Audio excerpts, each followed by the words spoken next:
Hello guys, आज आप लोग को मेरी नई वीडियो में फिर से स्वागत है। मैं आज आप लोग के लिए वर्ल्ड ज्योग्राफी की एक नई सीरीज़ के वीडियो लेके आया हूँ, जिसमें आज हम लोग ब्रह्मांड के बारे में जानने वाले हैं। इस सीरीज़ में हम लोग पूरा वर्ल्ड ज्योग्राफी कवर करने वाले हैं, जिसमें आप लोग को डेली एक वीडियो मिलने वाली है। आज हम लोग ब्रह्मांड टॉपिक से स्टार्ट करने वाले हैं, जिसको हम लोग इंग्लिश में यूनिवर्स कहते हैं। चलिए वीडियो को स्टार्ट करते हैं। सबसे पहले जानते हैं कि ब्रह्मांड जो है मेरा, इसके बारे में हम लोग थोड़ा सा देखते हैं कि ब्रह्मांड होता क्या है। पहले ये जानेंगे, उसके बाद हम लोग इसके बारे में फुल डिटेल के बारे में आगे अध्ययन करें। सबसे पहला देखिए क्या है मेरा ब्रह्मांड। सामान्य रूप से पृथ्वी, ग्रह, उपग्रह, सौर मंडल, तारों एवं आकाश गंगाओं के सम्मिलित पुंज को हम लोग ब्रह्मांड की संज्ञा दी जाती है। आपसे अगर पूछे कि ब्रह्मांड होता क्या है, तो बेसिकली ब्रह्मांड जो होता है मेरा पृथ्वी, ग्रह, उपग्रह, सौर मंडल, तारे एवं आकाश गंगाओं के सम्मिलित पुंज को हम लोग ब्रह्मांड, मतलब सीधा सीधे बोले जो आसमान में आपको सारा कुछ पाया जाता है उसके हम लोग क्या बोलते हैं, ब्रह्मांड की संज्ञा देते हैं। इसके लिए बेसिकली आपको दो अवधारणाएं हैं। पहला अवधारणा क्या है मेरा, जियोसेंट्रिक अवधारणा, जिसको हम लोग भू केंद्रीय सिद्धांत बोलते हैं। इसमें क्या होता है ना मेरा कि अर्थ को जो है सेंटर माना जाता है और बाकी सभी को, यूनिवर्स को क्या माना है, इसके इर्द गिर्द माना है। इस अवधारणा में हम लोग अर्थ को एज अ सेंटर मानते हैं। देखिए जैसा कि आपको यहाँ फिगर दिख रहा है कि अर्थ मेरा सेंटर में, बाकी सारा यूनिवर्स मेरा, बाकी सभी जो आकाश में पाया जाता है मेरा क्या है, मेरा इसके इर्द गिर्द है, इस जियोसेंट्रिक अवधारणा में। अब आता है इस अवधारणा के तहत क्वाल्डियम टॉलमी ने पृथ्वी को संपूर्ण ब्रह्मांड का केंद्र कहा है।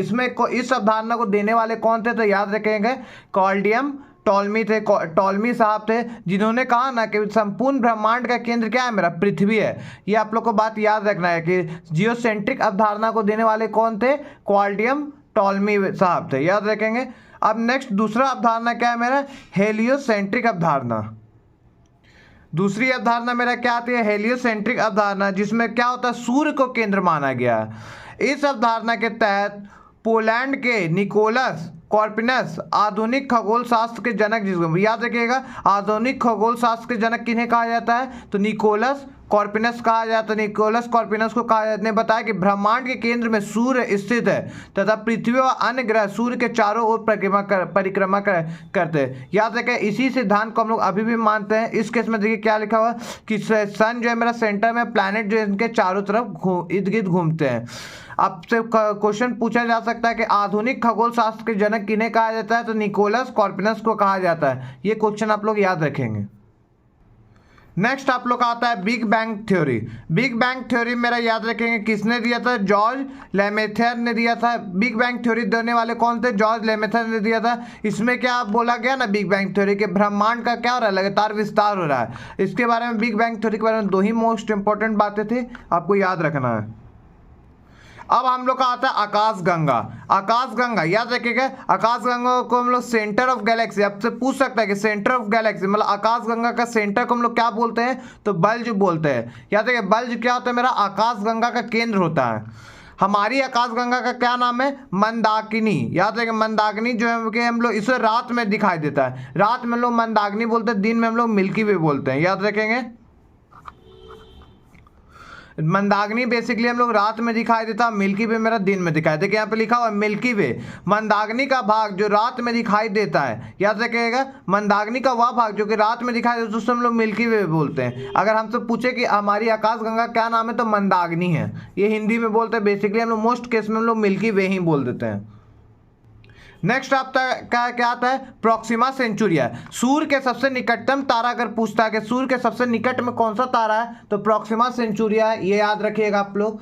सूर्य के सबसे निकट में कौन सा तारा, प्रॉक्सिमा सेंचुरिया। अब हम लोग सौर मंडल के बारे में जानने वाले हैं, याद रखेंगे सौर मंडल के बारे में डिटेल में जानेंगे। देखिए सौर मंडल में बेसिकली क्या क्या आता है मेरा, सन आता है और 8 प्लैनेट आते हैं। सन और 8 प्लैनेट मतलब 8 ग्रहों के परिवार को हम लोग क्या बोलते हैं, सौर मंडल बोलते हैं। सौर मंडल में देखिए बेसिकली यहाँ पे सबसे आगे होता है मेरा सन। अब ये सन हो गया, इसके पहला ग्रह अगर आपसे पूछता है तो कौन सा है मेरा, मरकरी, जिसको हम लोग हिंदी में बुध बोलते हैं। उसके बाद दूसरा ग्रह कौन हो गया, वेनस।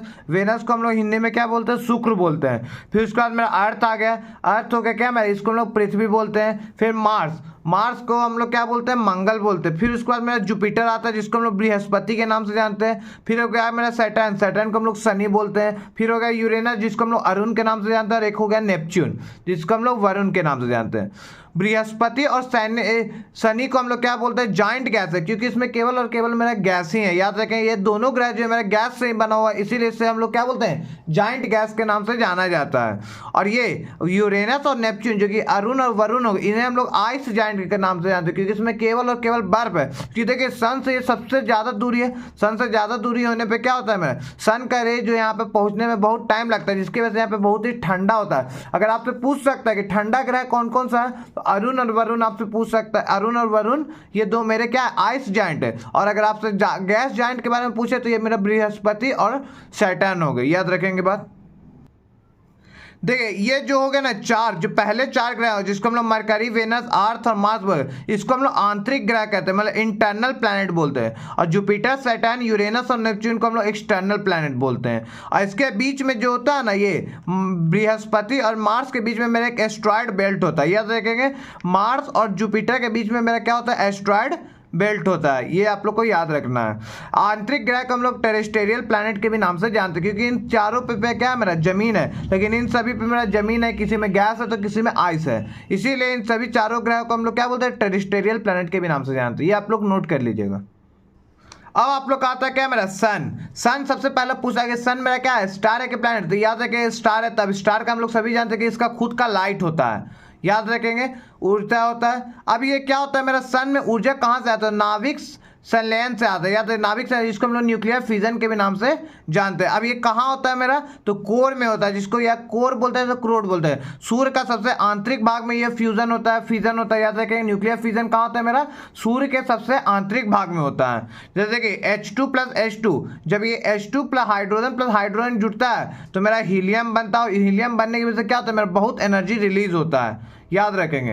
अब आपसे पूछ सकता है कि सन में जो हाइड्रोजन की मात्रा कितनी है और हीलियम की मात्रा कितनी है। सन में जो हाइड्रोजन की मात्रा जो है मेरा 21% और हीलियम की मात्रा 26.5% है।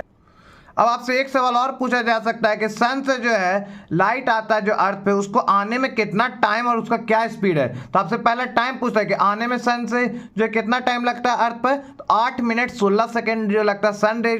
सनलाइट को धरती पे आने में 8 मिनट 16 सेकेंड लगता है। और उसका स्पीड क्या होता है मेरा, 3 × 10⁸ मीटर पर सेकेंड होता है, जो कि वैक्यूम में होता है, जिसको हम लोग 3 लाख किलोमीटर पर सेकेंड के भी नाम से जानते हैं। याद रखेंगे बात।